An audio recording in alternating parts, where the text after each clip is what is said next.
Well, hey, what's going on, everyone? Thanks so much for tuning in to the Common Good podcast, where we highlight everyday, regular, ordinary people of faith who are finding ways to utilize their passions, their skills, their gifts, their resource, and their influence for the common good. And the hope is that as we share these stories, you're going to be inspired, you're going to be encouraged, you're going to be challenged to think about how God might be inviting you personally to be about the common good in the places and the spaces that you occupy and influence on a day-to-day basis. And so today, I just want to jump right in. I'm super, super thrilled and excited to have a good friend on the show, my man, Simon Okelo. Simon, thank you so much for, spending your time with us. And I know you are a busy man. If you've got a lot of things on the plate, but just so honored. This is a real treat that we get to have this conversation. So thank you so much for blessing us with your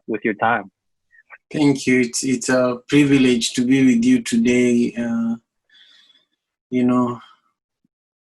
It's just gratitude. I'm just grateful to be here, and it's an honor to be a part of your community with the Common Good Church. And yeah, so I'm just super excited that we get to have this conversation, and for you just to be able to share some of your story with our listeners. And it's been awesome having you just a part of the Common Good family as well over the past couple months too. So thank you, man. It's great that we're able to connect and just vibe at 10 p.m. in the night when right, when everybody is sleeping. I think this is past my bedtime. But I know this is when you do all, because I know you're doing so much work even in communicating with your organization, and we'll definitely talk about this on the podcast. But I know this is the time that you do a lot of your work, and what you kind of have to do. I mean, you've got 3 little kids, right? 3 little girls, which is I'm still so amazed, and I want to just talk about some of the different hats that you wear, but you wear so many different hats, and on top of that, you're an amazing father all at the same time. So man, I look up to you. I wish I could do a half as well as you. But that's awesome. For our listeners really quick, I think the first time that you shared your story with me, I was just, just blown away. And, I want people to hear that. But for those that, aren't familiar with maybe the work that you do, again, you wear a number of different hats. You are one of the roles that you play, other than being a father of 3 little girls. You are the founder and executive director of One Vibe Africa. You're also, we're going to talk a little bit about that. You're also a DJ, you're a musician. You've got your own personal podcast called African Father in America. You started an African storytelling series for children, and just a number, it'd take too long to list them all, just a number of other creative side projects that you're working on. But before we talk about any of those other things, maybe just talk a little bit about your journey and your story. Because I think so often what we don't realize is the things in which we give our time and our energy to, and we commit our lives to, usually there's a backstory to it. That you didn't just start One Vibe Africa out of nowhere. That was part of, I think, this story and God's hand over your life ever since you were a little kid. But yeah, maybe you just start by just talking a little bit about that. I grew up in Manyata. Manyata is a slum. It's the largest slum in Kisumu city. And Kisumu is a city of about 700,000 people, maybe 1 million now. And it's the 3rd largest city in Kenya. And it's right on Lake Victoria. Lake Victoria is the largest single body freshwater lake in the world. And it is also the source of River Nile. So I'm trying to paint a picture to your listeners so that they know exactly where we are talking about. So I grew up, in a slums are also known as informal settlements, where there's no running water, there's no toilets that you can sit on. Toilets are shared. For example, you and me, the way we are neighbors here, 5 minutes away from each other, we could be sharing the same toilet, Wow. And all the other neighbors around this area would be sharing that same toilet and showers, And in the radius between my house and your house, there are probably 40 other houses, right now, But in the case of a slum, there are probably 200,000 other houses. So in the that's same radius. Yes. Wow. So that's how dense it is. Even cars cannot. For example, if there's a fire there, all these houses burn down because a fire truck cannot get to the specific house where the fire started. So I grew up in that environment, and this environment, even though it was densely populated and there were so many challenges, including a lot of violence, there was also a lot of creativity to survive there, because it was very challenging to even physically exist, So for you to become somebody like me, I'm 36 years old now, for me to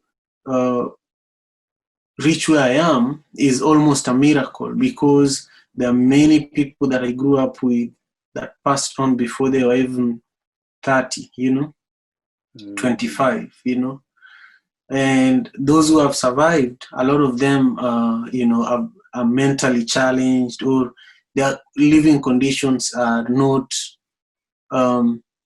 It's a place where the longer you live, the more your dignity is also challenged as a human being.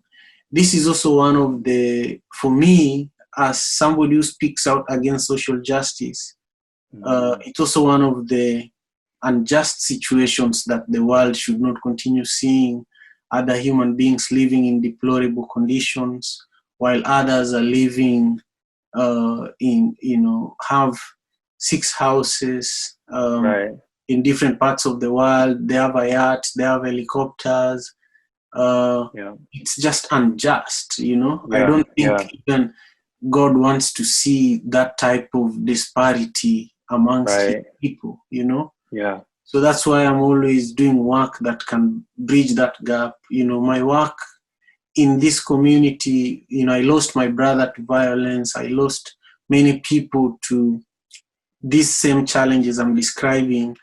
In addition to this environment, the way it is,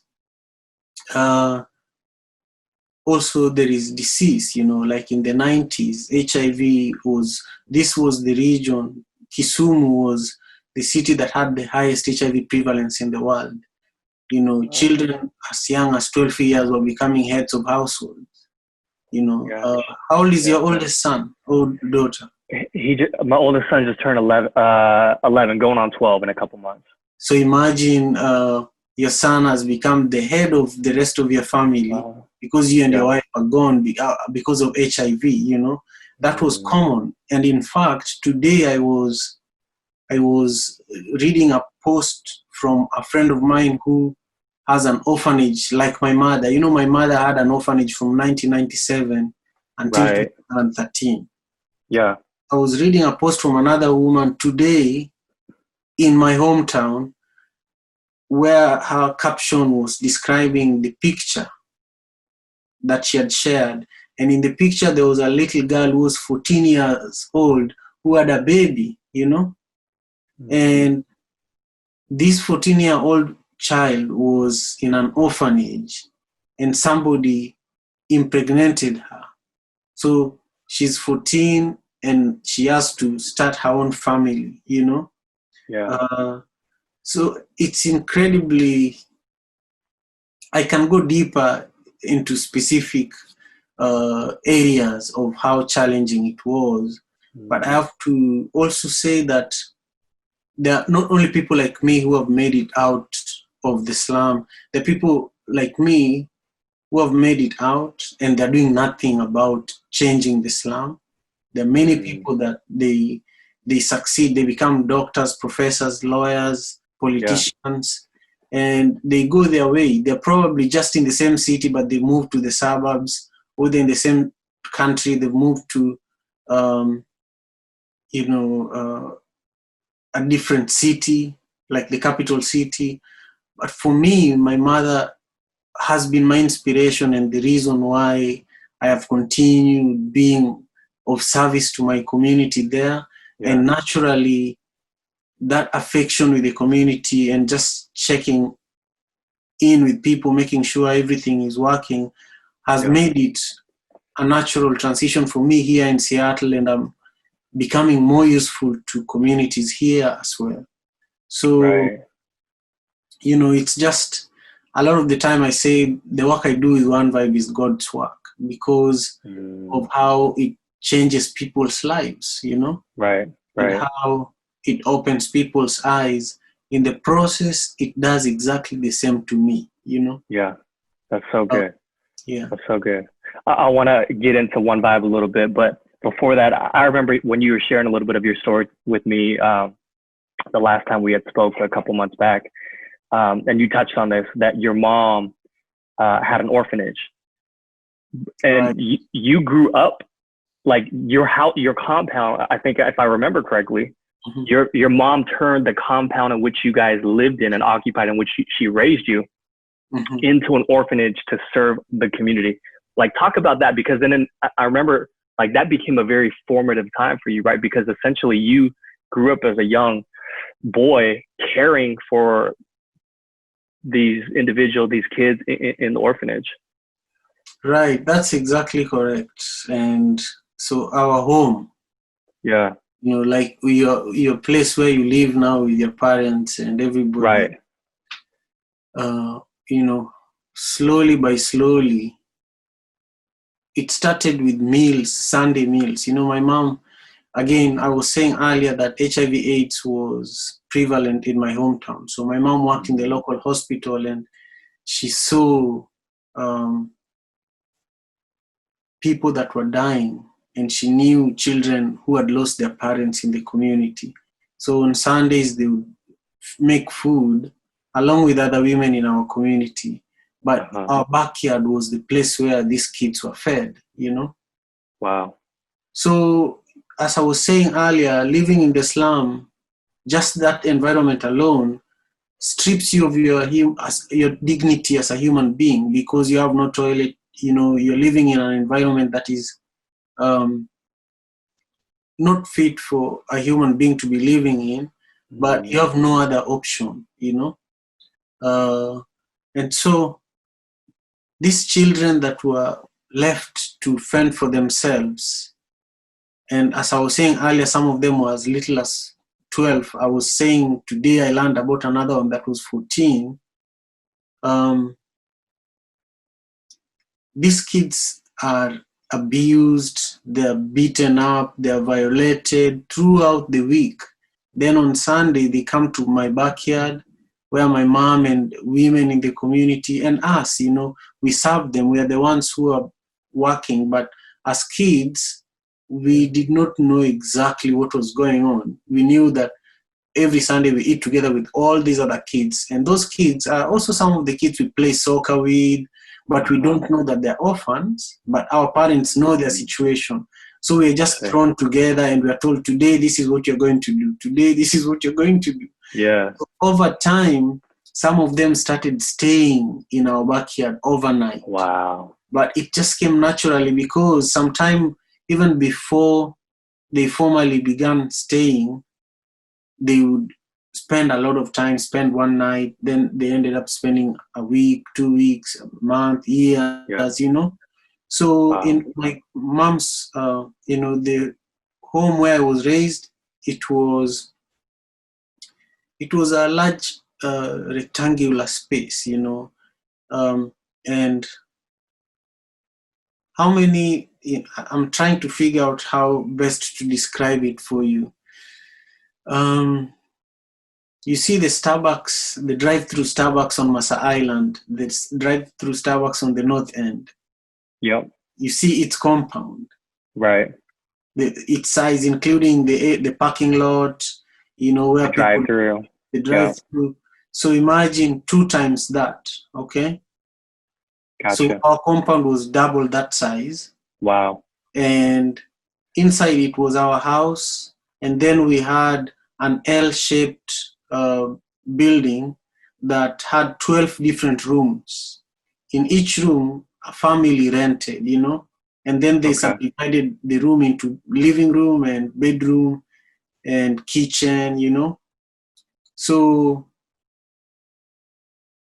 when we started bringing these kids to live with us, we started evicting the tenants, that were living in that L-shaped building. Yeah. So imagine, you own an apartment building, an apartment building in downtown Masa Island, and then, your parents decide that they'll be feeding kids in the yard in that apartment building. Yeah. Then suddenly you see that your parents have evicted the first tenant and they brought kids there. And then they evict the second tenant until all 12 people are gone, and these rooms were turned into hostels and classes and kitchen. So volunteers would come, and we were like full-time volunteers. I would go to school, learn things in school.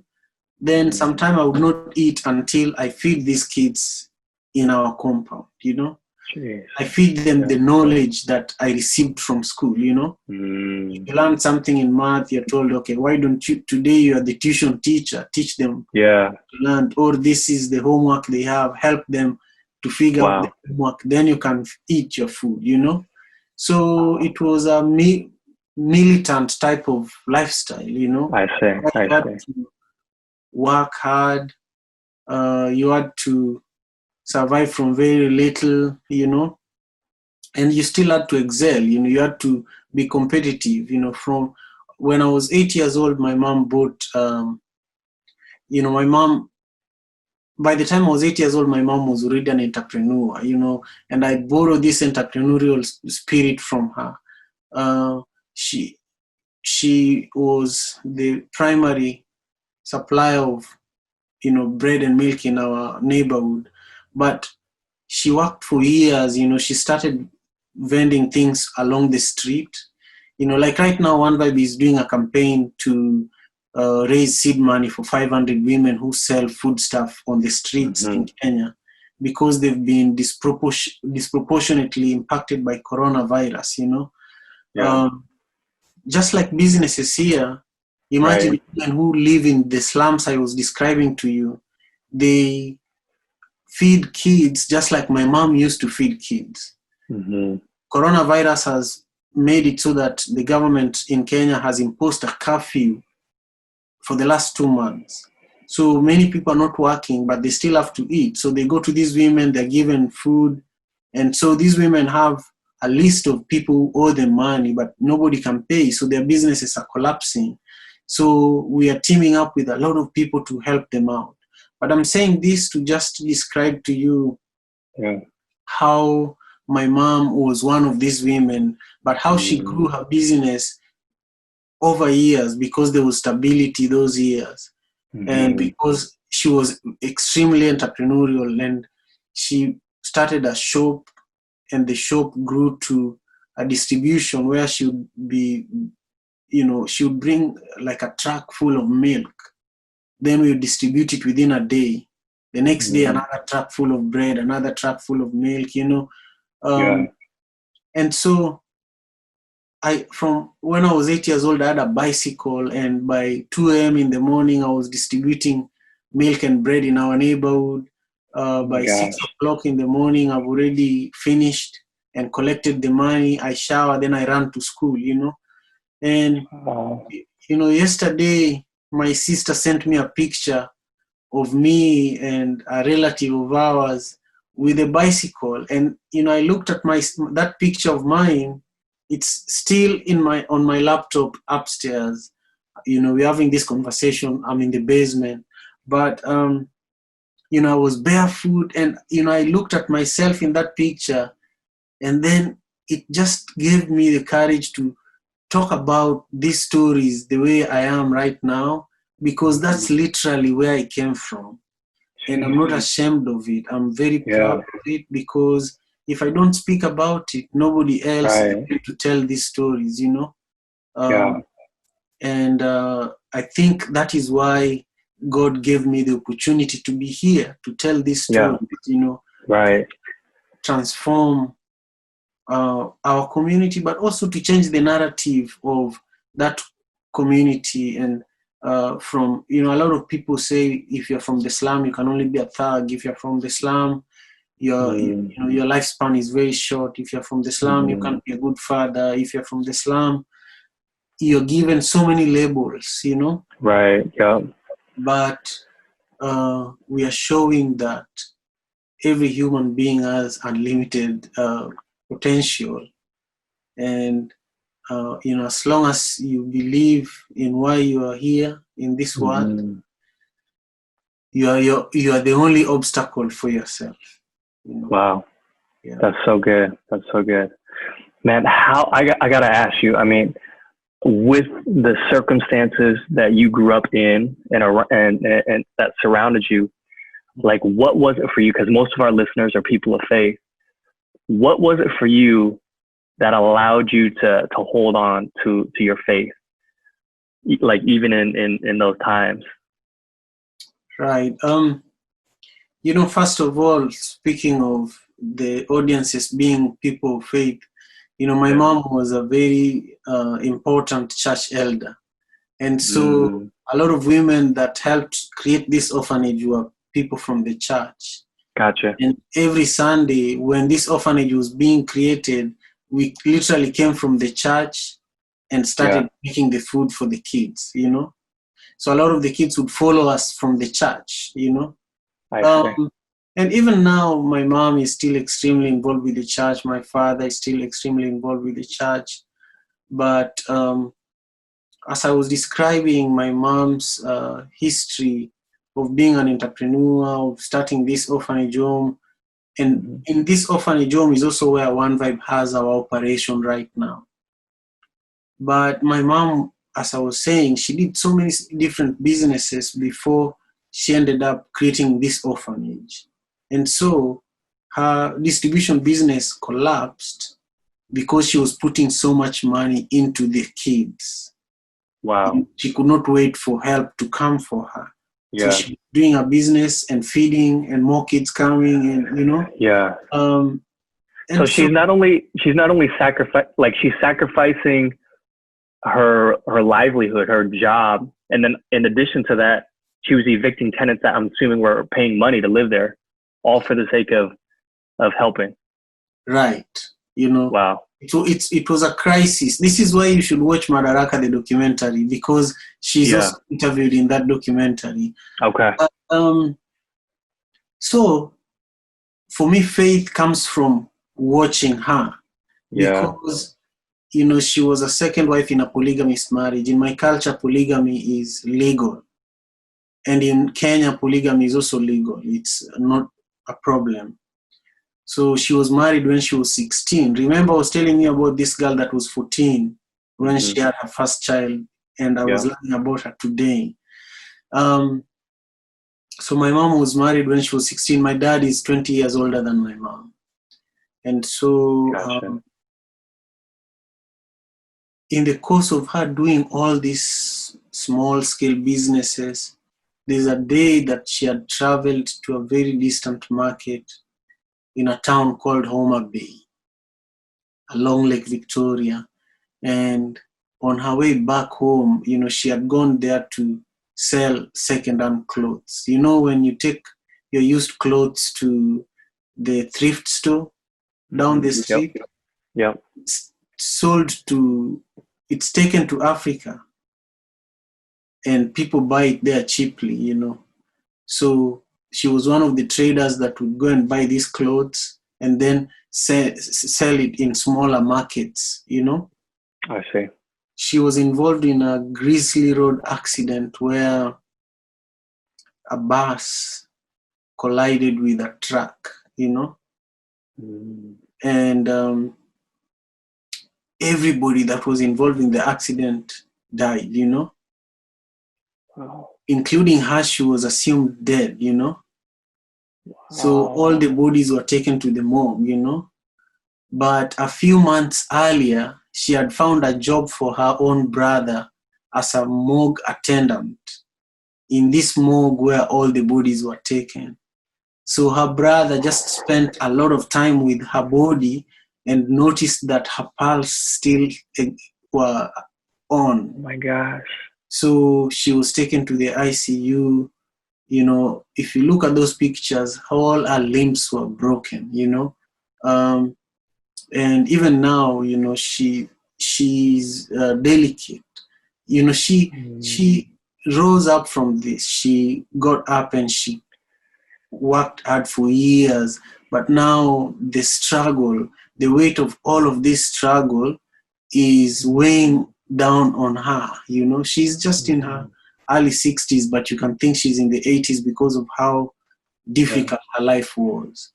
And so for me, when I think about Faith, I look at her and I see if she was able to overcome all of this, you know, that is what faith means to me, you know, having somebody that has persevered extreme adversity and having her as, you know, just as a spiritual marker, you know, that anything is possible. You know, faith for me is possibility, you know, infinity of life, the ability to have patience while you know that you're dying, you know, and then suddenly you survive, you surprise yourself, you know.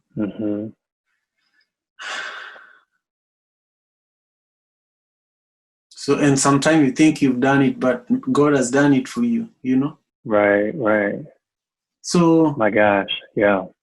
So I think, you know, that's where faith comes from for me, you know. And this is just one example, but I think that's where faith is grounded for me. Yeah.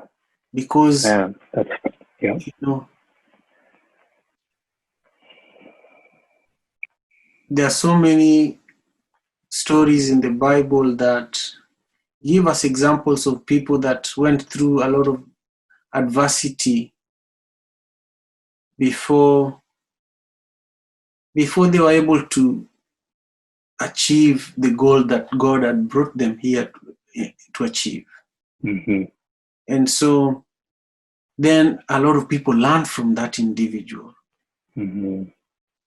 For example, the story of Jesus, you know, we're told how, you know, Jesus was born in a very comfortable situation where he could have chosen to go a different path. But he knew he had a calling and he followed it, and he knew what was coming. He knew that he was going to be treated as a thief, but he still did it. And he went ahead and he overcame and he rose again. And along the way, he found disciples, you know, that believed in him, that learned how to do what he had taught them after he had gone, you know. So to a certain extent, I feel like I'm not literally my mom's disciple, but I'm her student, you know. That's good. Think, you know, that is not very common in the African cultural context. You know, a lot of African people that are successful are doctors or artists, and they sit on the heads of their parents. They don't really honor their parents, or they feel that those are their own achievements, you know. So, so for me, being faithful also is knowing that not only her, but being able to apply that to every relationship that I have. and Yeah. being able to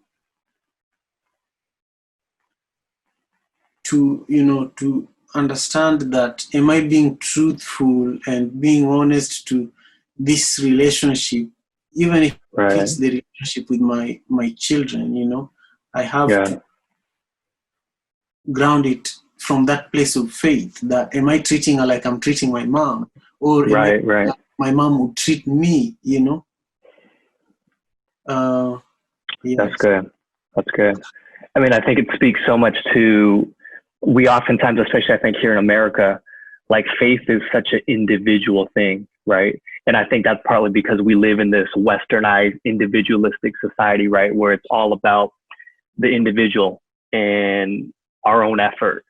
But I think one of the things that we oftentimes fail to recognize and realize is so much of who we are and where we are in life is because of the people who have come before us, right? And whether that's our faith, or whether that's just the position in life that we find ourselves in. And so I think it's such a beautiful reminder of how important relationships are, and certainly family relationships, right? And I think about yourself being a father, myself being a father, like, man, such a powerful and important reminder of like what I instill in my kids today, as young as they are. Like, if I'm doing it right, like if I in any way, shape, or form can do and model and exemplify what your mom did, like I feel like that gives me hope. And I think it's just such a powerful thing to see your mom's faithfulness and how God was present in her life, even in the darkest moments. Like, you are a product of that, right? And I think that's such a powerful thing. So, man, thank you. I mean, thank you for sharing that story, and Of course. that's awesome, brother. And man, I hope that you continue to share that story, because I feel like that's a story that needs to be heard, especially for those of us like myself who don't have necessarily that understanding, right, or that perspective. And so I just feel like already in my spirit, just by hearing you talk and sharing that story, like my faith has already been increased and built up. So I appreciate that. Thank you. Yeah. So, in a lot of ways, that was formative for you in why you do what you do, right? And you've already alluded to it. The entrepreneurial spirit, your faith, your desire to help people, to give back into your communities, whether that's here in Seattle or in Kenya. So yeah, I want you to talk a little bit about One Vibe Africa, because I think it's such an inspirational story of not only how you came to be, but the work that you're actually doing. And this is the Common Good podcast, and a lot of the conversations that we're having is, what does it look like to utilize our stories, our passions, our skills, our resources, our time, and not just for ourselves. You talked about the doctors and those in your communities who would just go and they would kind of do their own thing, but how one of the things that we talk about oftentimes even in the church is, what does it look like to use our resources and our influence and our privilege to help others and to serve others and to work for the common good. And I feel like your life and your story is very much a picture of what that is. And so, talk a little bit about One Vibe Africa. So One Vibe Africa, was started in my room inside this orphanage I was describing to you formally in 2008. Okay. So that's so I want to just leave that there for a moment and then say what One Vibe is doing now, then go back there and pick it up and connect the dots. Okay. Yeah, I love it. What One Vibe is doing right now is we are present in Seattle and also in Kenya. In Seattle, we organize African dinners. We organize Kijiji Night at Seattle Art Museum every February as part of Black History Month. We organize an annual fundraising dinner, and we produce a podcast. It's called Diaspora Connect. It's produced by Austin. N3D. And then, we also do a lot of collaboration with a lot of community members and organizations here in Seattle. Then in Kenya, we have an education, music, and art program that teaches kids, how to play guitar, music production, video production, dance, and all of these are happening inside the same orphanage home that my mother started in 1997. So from 2013 until now, I have been running it. And so we transformed it from an orphanage home to a creative hub. Wow. So instead of the kitchen and hostel and the rooms where the kids were sleeping and learning, we've transformed it, and we are making it better every day as a creative hub where, for example, even the common good, church, if we were creating this video and Austin was too busy, we could send it there and they can edit it and send it back, So that's what we're setting it up, so that youth from this slum can be able to be useful to people like you or me anywhere in the world. Awesome. That's so good. So the way that I started One Vibe originally was that in 2007, Kenya had elections, national election, like the one coming in November for the US, and also the one that happened when Donald Trump beat Hillary Clinton. Right. What year was that? When Hillary... 2016? 2016. Yeah. Now, in 2007, there was something like that, but the people who won, they did it irregularly. They stole the election. So the people who lost did not lose in a justifiable manner. So people went out in the streets. People were ganged up against each other on tribal lines. So ethnic communities started killing each other. Thousands of people died. And during this process, we learned that there was a radio show that I was a part of that was happening every Sunday. It was a reggae radio show. So we used this to mobilize people, and we promoted a peace concert that brought people together right after the violence. I see. So this gave me an opportunity to learn the power of music. I learned that this music is not just about DJing. At that time, I was just DJing on the radio and traveling around Kenya, But I learned that music could bring people together at a very critical time, Even now, during Black Lives Matter, even right now as we speak, on Capitol Hill in the autonomous zone that was just declared, there is music, there is music that is keeping people awake, and music that is, being used to, encourage people before speeches and such things happen. So when we did Unite the People concert in 2008, after the violence, April 2008, there were like 2,000 people there, There were DJs from all over the country, and people started arriving around 5 in the evening. And by the next day at 8 o'clock in the morning, people were still there. Oh my gosh. This was the first show that I had organized that my mom came to, because everybody had to come, Wow. That's wild. That's crazy. So from that moment, people started reaching out and saying, you have to do exactly what you did, You have to do exactly what you did. And many people didn't know that we took the money from that show and bought food for the kids at the orphanage. And then I started getting artists to come and show kids how to make artwork, how to play music instruments, because one of the things I saw was that politicians were only using youths to kill each other. They were giving them alcohol and drugs and weapons.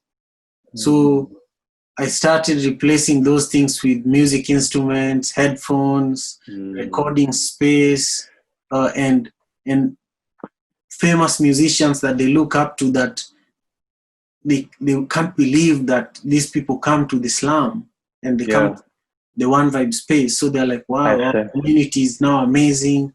All these stars are now coming. So we are great people. You know, they don't see themselves as downtrodden anymore. Yeah. And then they start seeing people from the neighborhood on videos, on the TV. Then they're like, wow, we are now people, you know? I see. So even though it's little steps that we are making, people start, you know, lifting their shoulders up, lifting their head, and people start feeling like we are people, you know? So the original reason why One Vibe was started was just to give people self-esteem. Nothing much. Just self-esteem. And I was using my own story to show people that, look, I also came from right here. And at that time, I was just going to maybe Nairobi, the capital city, coming back with new ideas, coming back with new music. Then I started going to, you know, I was working as the field director for Africa from around 2014 to around 2004 to 2010. I was working in South Sudan, Liberia, Ghana, Malawi, you know, Tanzania and Uganda and Kenya. And so I was getting a little exposure, and I was seeing what was going on outside of the slum. Then I was coming back and implementing some of these ideas that I was seeing elsewhere. But I was also learning that in these other places I was going to, there were also slums. And so I was sharing ideas of what we were doing in our community with these other people. Oh, wow. So I was connecting with artists in those communities and telling them, look, I work with artists, this is what we do, I'm a DJ. So I began building a network of people, you know. That's incredible. So by the time I was moving to Seattle in 2010, people in Seattle already knew of me, you know. Wow. So, you know, people like Owura Runga, who was the trumpeter for Macklemore and Ryan Lewis. You know, those were some of the first people that helped me build a network here in Seattle. I see. And they already knew of the work I was doing. And so, you know, I just kept going. Every year I would organize an event and use the proceeds for, you know, building this education, music and art program in Kisumu, Kenya. So in 2008, after the post-election violence, is when I began organizing the first concert to formally use the money for a charitable purpose. Then 2009, 2010, 2009 is when I first visited the US. And then I went back to Kenya. Then in 2009, I came to fundraise for an organization I was working for at the time. So I visited 8 different states. I went to, you know, I landed in LA. And then, you know, we had some business to do in LA. Then we went to Arizona. Then we went to Salt Lake City. We went to Utah. We went to New York, you know, Alaska. And then I came to Seattle. And then I went back to Africa. But when I came to Seattle is when I proposed to my wife, you know. Gotcha. Then, that's what brought you back to Seattle. Yes, you know. So then I came back to Seattle in 2010. And, you know, I since then, I've been traveling between Kenya and Seattle. But I have intentionally been producing events in Seattle and using the proceeds to support the education, music, and art program in Kenya, which has supported over 2,000 youths, you know, since we started in 2013. That's amazing. It's created jobs to over 20 people, you know. When, you know, we moved Madaraka Festival to Kisumu. And around the period of Madaraka Festival, there were about 300 people that were directly employed because of that. So, from being a young boy that was good for nothing in the slum to being somebody that brings jobs to a community, right, brings international artists to a community, and changes the narrative of a community. I did not intend to do all of that. I just intended to do the right thing and do good work, Yeah.